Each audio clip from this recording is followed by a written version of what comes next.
8 सालों तक बच्चों की हेल्थ के लिए लंबी लड़ाई लड़ने वाली डॉक्टर शिवारंजनी संतोष आखिर क्यों इतनी निराश हो गई कि उन्होंने आईएपी से रिजाइन कर दिया?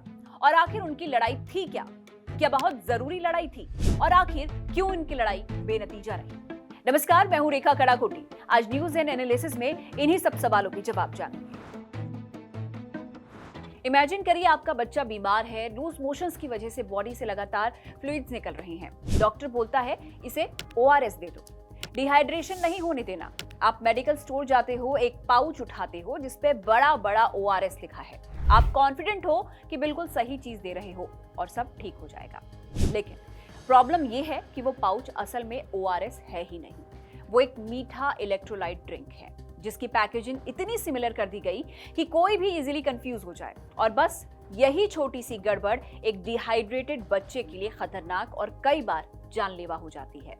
लेकिन ये कोई नई चीज नहीं है। ये पूरी कहानी पिछले कुछ सालों से चल रही है और इसके बिल्कुल सेंटर में है हैदराबाद की एक पीडियाट्रिशियन यानी बच्चों की डॉक्टर शिवारंजनी संतोष, जिन्होंने इस एक ही इशू पे लगभग 8 सालों तक अकेले लड़ाई लड़ी और अब थक हार के देश की सबसे बड़ी paediatrician doctor body Indian academy of paediatrics यानी कि आईएपी से रिजाइन कर दिया है।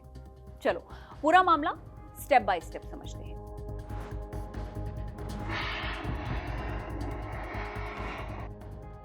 ओआरएस यानी ओरल रिहाइड्रेशन सॉल्यूशन, ये कोई नॉर्मल एनर्जी ड्रिंक या फिर कोई मीठा जूस नहीं है। ये एक प्रॉपर मेडिकल फॉर्मूला है जिसे WHO ने डिजाइन किया है।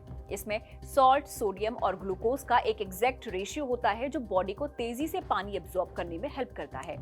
डायरिया में जब बच्चे की बॉडी से पानी और जरूरी सॉल्ट्स निकल जाते हैं तो यही फॉर्मूला लाइफ सेवर बनता है। इस पूरी प्रोसेस में असली कैच ये है कि इसमें शुगर बहुत ही कंट्रोल्ड अमाउंट में होनी चाहिए। अगर शुगर ज्यादा हो गई तो वो उल्टा काम करती है, मतलब ग्लूकोज पानी को इंटेस्टाइन की तरफ खींचता है जिससे डिहाइड्रेशन कम होने की बजाय और बढ़ सकता है।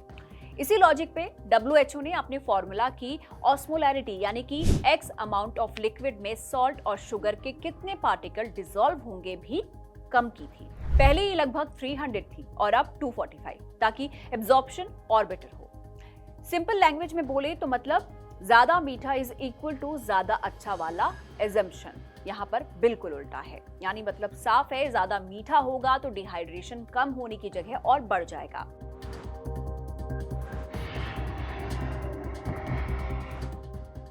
अब देखो, मार्केट में कई कंपनीज अपने हाई शुगर इलेक्ट्रोलाइट ड्रिंक्स को कुछ इस तरह बेच रही थी कि वो ओआरएस जैसे लगे, यानी मिलता जुलता नाम, similar colour scheme, fruit images और पैकेजिंग पे सीधा ओआरएस शब्द की ब्रांडिंग। एक आम पेरेंट के लिए असली मेडिकल ओआरएस और इन मीठे ड्रिंक्स में फर्क करना ऑलमोस्ट इम्पॉसिबल हो जाता था। और यहीं पर डॉक्टर संतोष की सालों की कैंपेनिंग का असर दिखा।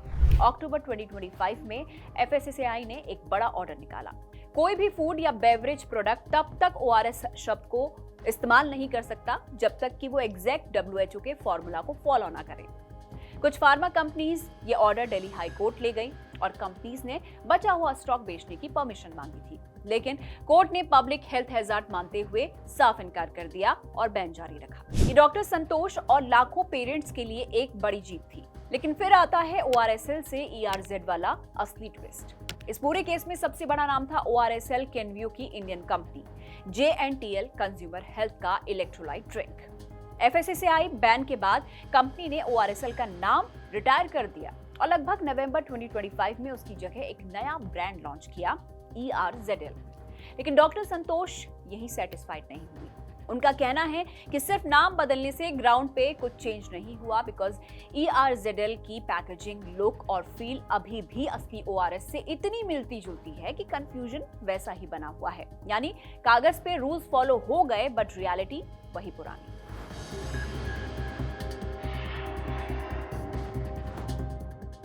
अब इस पॉइंट पर दोनों साइड सुनने जरूरी हैं। केनव्यू और J&J का स्टैंड क्लियर है। उनके प्रोडक्ट्स साइंस बैक्ड और फुल्ली रेगुलेटरी कंप्लायंट हैं। उनके अकॉर्डिंग ORSL को WHO स्टैंडर्ड ड्रग की तरह और ERZL को एक फूड ग्रेड इलेक्ट्रोलाइट बेवरेज की तरह पोजीशन किया गया है। यानी दोनों अलग अलग कैटेगरीज हैं। कंपनी ये भी क्लेम करती है कि नए फॉर्मुलेशन में काफी कम, मतलब उनके हिसाब से लगभग 87% कम शुगर है। जब डॉक्टर संतोष ने इनके अगेंस्ट ट्रेडमार्क ऑपोजिशन फाइल किया तो कंपनी ने उसे मेलेफाइड इंटेंट या सीधे सीधे बोले तो दुर्भावनापूर्ण इरादे से किया हुआ एक्शन बताया। फिर मार्च 2026 में JNTL कंज्यूमर हेल्थ ने डॉक्टर संतोष को एक लीगल नोटिस भेजा, ये डिमांड करते हुए कि वो ORSL और ERZL से जुड़ी अपनी सारी सोशल मीडिया पोस्ट हटा दें और उन पे फॉल्स और डिफेमेटरी बातें फैलाने का आरोप भी लगाया। ये लीगल नोटिस ही उनके लिए लास्ट स्ट्रॉ बन गया।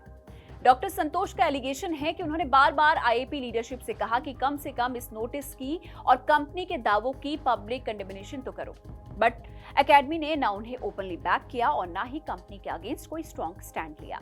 ऊपर से IAP ने अप्रैल 2026 में जो पोजीशन स्टेटमेंट निकाला उससे भी वो खुश नहीं थी। उनका कहना है कि उसमें सुक्रोलोज जैसे स्वीटनर को प्रॉपर वार्निंग के बिना सेफ बताया गया है और बच्चों को रोज ऐसे ड्रिंक्स देने के रिस्क पे कुछ भी नहीं कहा गया है।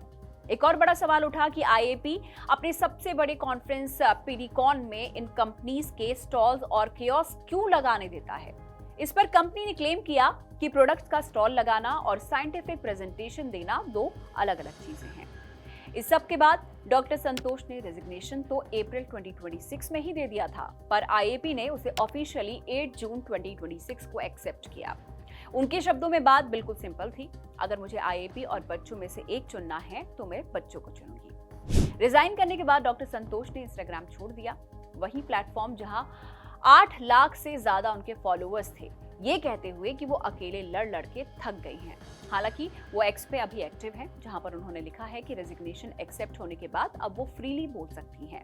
अब उनकी डिमांड है कि NMC यानी कि नेशनल मेडिकल कमीशन और यूनियन हेल्थ मिनिस्ट्री इस पूरे मामले की इन्वेस्टिगेशन करे और देखे कि कैसे और क्यों इन प्रोडक्ट्स को स्कूल्स, फार्मेसीज और हॉस्पिटल तक पहुंचने दिया गया और कॉन्फ्रेंस स्कॉलरशिप का असल गेम क्या है। अच्छी बात यह है कि वो पूरी तरह अकेली भी नहीं है। HRDA और TSRDA जैसी कुछ मेडिकल बॉडीज ने उनके सपोर्ट में आकर इस लीगल एक्शन को एडवोकेसी दबाने की कोशिश बताया है। देखो भाई, ये स्टोरी सिर्फ एक डॉक्टर के रिजाइन करने की नहीं है, ये उससे कई बड़े सवाल की है। जब चाइल्ड हेल्थ एडवोकेसी और बिग कॉर्पोरेट इंटरेस्ट आमने सामने आते हैं तो प्रोफेशनल मेडिकल बॉडीज असल में किसकी तरफ खड़ी होती हैं। असली ORS एक लाइफ सेविंग WHO स्टैंडर्ड चीज है। मीठे हाइड्रेशन ड्रिंक्स उसका सब्स्टिट्यूट नहीं है, चाहे उनकी पैकेजिंग कितनी भी सिमिलर क्यों ना हो। आप भी ORS खरीदते वक्त पैकेट पे सिर्फ ORS का बड़ा फॉन्ट मत देखो, उसके पीछे फॉर्मुलेशन और WHO अप्रूव्ड लिखा है या नहीं वो जरूर चेक कीजिएगा। तो आज के न्यूज एंड एनालिसिस में सिर्फ इतना ही। देखते रहिए जिंदाबाद। Take care, bye bye.